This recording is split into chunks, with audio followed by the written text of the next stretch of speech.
Bonjour à toutes et à tous, bienvenue sur KTV, Kwezi FM, le 106.9, plan d'urgence pour Mayotte. Ça, c'est le corps médical d'une manière générale et paramédical qui monte au créneau et qui interpelle la ministre des Solidarités et de la Santé. On a sur ce plateau Rafza et Zena qui ont rencontré la ministre et son entourage. Mesdames, bonjour. Bonjour Patrick et consorts. Bonjour. Merci d'avoir accepté notre invitation. Je le disais tout à l'heure un peu en plaisantant hors antenne, mais c'est vrai, vous avez la tête des mauvais jours, mesdames. Qu'est-ce qui s'est passé hier avec la ministre ? C'est de la mépris. Je commence par des gros mots. C'est de la mépris. Les personnels hospitaliers, nous sommes tous déçus parce qu'on nous parle de l'égalité, qu'on fait partie de groupes hospitaliers territoriaux et que la Réunion, la ministre vient juste de passer à la Réunion, qui a attribué 50 millions à la Réunion. Et nous, à Mayotte, 0 € à Mayotte. Elle a fait quoi? Elle a validé le projet de Copermo. C'est un projet de construction de l'hôpital, de nouvelle construction de l'hôpital, qui prendra Paul Mater et la psychiatrie. Quand les personnels auront bien travaillé, épuisés, on va les mettre à la psychiatrie. C'est malheureux.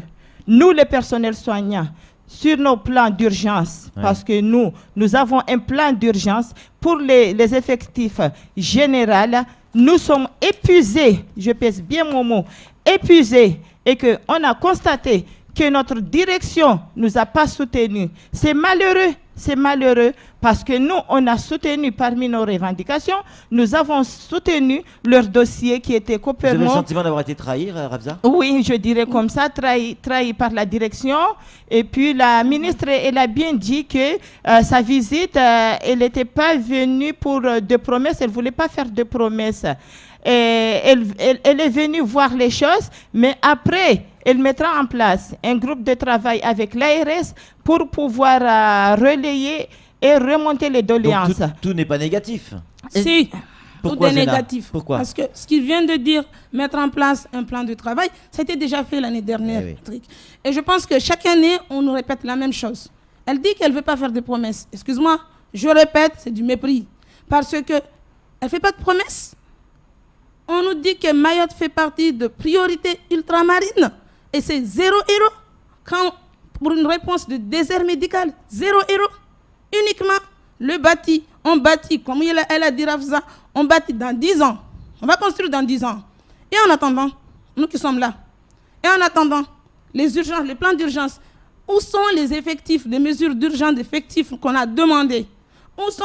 Vous allez penser, vous allez nous faire croire que Madame la ministre n'a pas eu les informations via sa conseillère, via que vous ces avez gens-là rencontrés. qu'on a rencontrés. Et ça, c'était plutôt pas Et que trop mal même passé. le directeur de l'ARS a connaissance de tout. Vous pensez qu'elle a besoin encore de venir constater de ses yeux? Est-ce qu'elle ne les a pas? Moi, j'appelle ça du mépris, j'appelle ça du foutage. Foutage, mais vraiment c'est du foutage. Parce qu'ils nous ont pris vraiment comme si on était là en train de jouer. On ne joue pas au CHM, on galère. Le burn-out, ce n'est plus un jeu.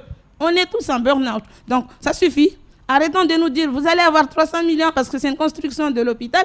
Qui va travailler dedans? Où sont passées toutes nos revendications sur les formations? On veut que l'hôpital de Mayotte arrête de faire du clientélisme, j'ai l'impression, par rapport aux agents, notamment les médecins qu'on recrute pour 4 mois, 5 mois, qui repartent. On veut du pérennité ici. Rafza ? Moi, je dirais que on a fait la gentillesse parce que la population de Mayotte, vous connaissez très bien les problématiques de Mayotte. La population en ce moment, la population de Mayotte est remontée pour toutes ces difficultés qui se trouvent dans ce territoire. Ils ont voulu nous rejoindre au mouvement de grève. Moi, je les ai dit que oui, tout va se passer comme il faut et qu'aujourd'hui, le résultat, c'est 0. C'est pas que je fais une campagne, mais là, je ne peux plus parler parce que pour moi, on n'a rien gagné pour la population. Qu'est-ce que je vais dire à la population aujourd'hui? Ils vont me pointer un bout de doigt qu'on a voulu vous rejoindre, vous avez refusé. Et aujourd'hui, vous n'avez rien gagné. Je reviens concernant notre point de revendication. On avait demandé un prime pour pouvoir récompenser. Cette prime-là, on n'allait pas faire de courses, on allait se faire soigner en retour parce que, je rappelle, tout le personnel de l'hôpital, ils sont malades. Je pèse mes mots, ils sont malades, ils ne sont pas en bonne santé. Ne serait-ce qu'un petit 200 € qu'on avait demandé mensuellement en retour pour qu'on puisse se faire soigner à l'extérieur, chose que notre directrice, qui n'a pas pu parler avec la ministre, que voilà, mes personnels, ils sont en mouvement de grève, je soutiens leur point de revendication, chose qu'on n'a pas attendue, et qu'au contraire, sur le nôtre, on a soutenu le projet construction, matière et bloc. C'est ça ce qui a été validé. En échange, eux, ils ont soutenu quoi pour nous? Rien du tout. En réalité, ils ne pensent pas qu'on souffre. En réalité, il faut qu'on vide l'hôpital. En réalité, il faut qu'on ne soit pas dans cet hôpital puisqu'on en souffre et ils ne nous voient pas. C'est ce qu'on a compris. On va donner la parole à Samuel Bocher, le rédacteur en chef de France Mayotte Matin, qui a une question à vous poser, les filles. Oui, vous avez quand même obtenu quelque chose, vous êtes injuste. Il y a une convention qui a été signée avec la police et la gendarmerie pour votre sécurité. C'est ironique, hein, bien évidemment, ce que je suis en train de dire. Comme tu l'as dit, vous l'avez dit, c'est ironique. On parle vraiment du personnel médical, on n'en a qu'un seul centre hospitalier. Vous entendez bien? Pour une population de 300 000 habitants, peut-être même plus. Oui. Je suis désolée, quand même les salariés vous disent qu'ils sont malades, qu'ils ne sont pas bien. Et d'ailleurs, on a été gentil de dire on veut. Parce que quand on demande une sorte de prime, on est en train de négocier. Parce que normalement, on devait juste demander, faire des arrêts maladie et partir. Parce qu'on a même le plan de, comment je vais dire, de ce qu'on appelle le plan de révision d'état de santé des agents a été annulé récemment. Ça existait à un moment, tout récemment, et ils l'ont annulé. Parce que, tout simplement, j'ai l'impression qu'ils n'y croient pas. Mais c'est étonnant. Ils n'y croient pas, mais aucun d'entre eux ne se font soigner ici. Donc évidemment, on l'a compris également dans votre communiqué de presse de hier soir, Ravza, la grève est donc reconduite, on vous sent très remonté aujourd'hui, il y a toujours effectivement les citoyens mahorais qui sont dans la rue ce matin, vous n'avez pas voulu travailler avec eux hier et avant-hier, est-ce qu'aujourd'hui vous allez faire appel à eux? Aujourd'hui, on appelle à tout le monde à venir nous rejoindre pour pouvoir faire cet échange. Pour vous aider? Pour nous aider à cet échange parce que c'est le personnel côté matériel et je dirais oui, on a gagné parce qu'il y aura la construction dans 10 ans, mais pas pour aujourd'hui. Mais côté effectif, je suis désolée pour les effectifs, on n'a rien gagné. Est-ce que l'effectif existant, s'il prend aujourd'hui tous des arrêts maladie, je vais vous expliquer ce qui s'est passé. Il y a eu un tableau, tout le monde était reçu en même temps. Il y avait les médecins qui étaient là. Ce n'est pas nous, les médecins, les médicaux. Ils ont monté leur doléance. Ils n'ont pas eu une réponse satisfaisante. Nous, les représentants syndicaux, on a présenté nos doléances par rapport aux sous-effectifs. Quand vous attendez ça, quand des médecins exprimaient leurs doléances, quand nous, on exprimait nos doléances, c'était malheureux. La seule personne qui a eu un petit peu de l'aide, ce sont les médecins et les infirmiers libéraux qui auront des accompagnements. Là, on dirait qu'ils ont gagné. Même nous, cette promesse, il y a une seule promesse d'accompagnement. Ils ont reconnu par contre la qualité de notre travail. Il y a une reconnaissance de notre qualité de travail, mais en échange, pour récompenser ça, rien. Zéro. Ouais. Nous appelons massivement les personnels hospitaliers à venir gréver parce que le travail qui n'a pas de reconnaissance ne sert à rien.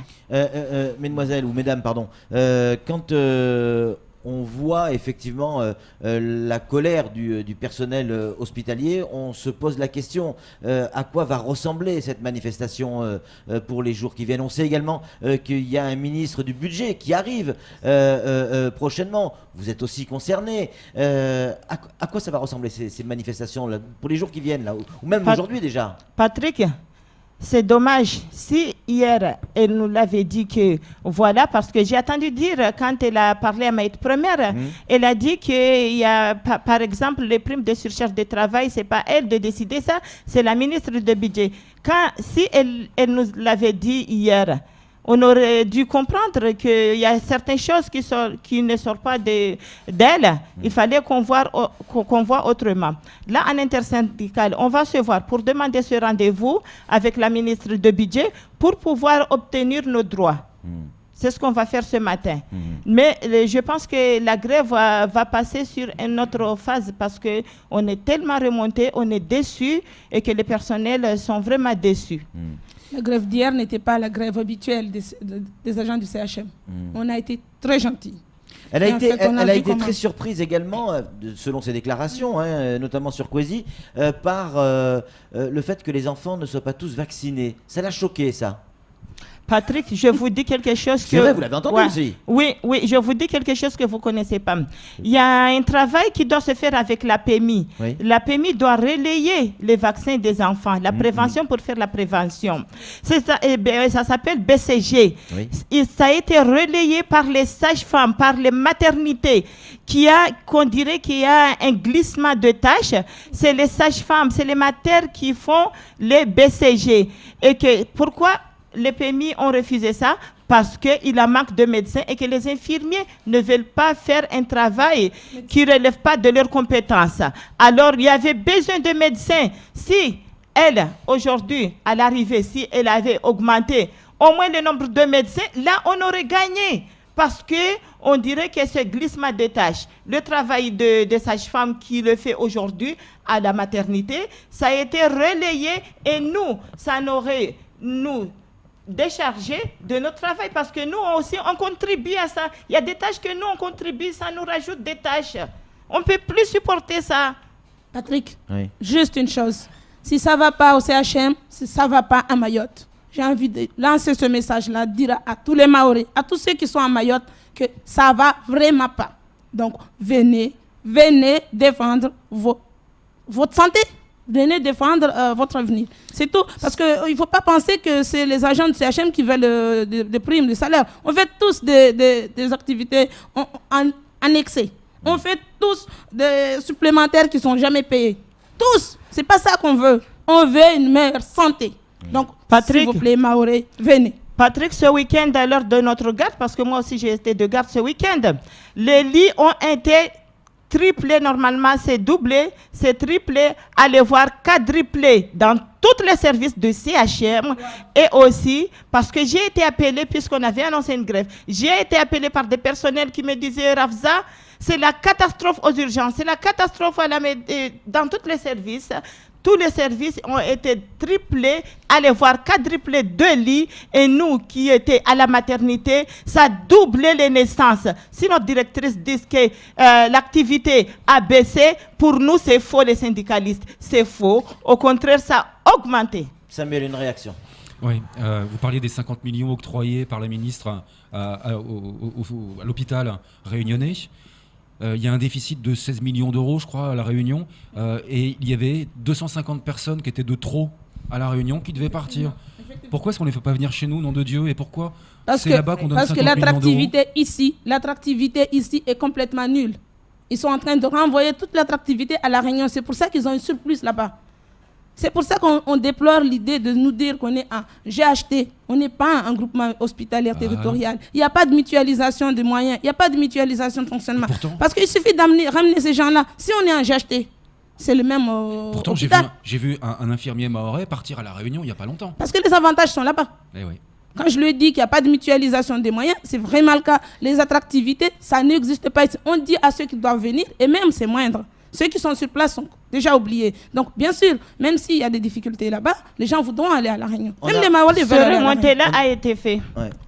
Ouais. On a un message de Saïd pour vous, de Chiconi, semble-t-il, qui explique clairement, je ne vais pas le lire en détail, mais qui explique clairement, qui dit, mais vous ne voyez pas ce qui est en train de se passer, qu'il y a un lien direct, c'est son message, un lien direct entre les non-moyens que l'on met à l'hôpital et la feuille de route.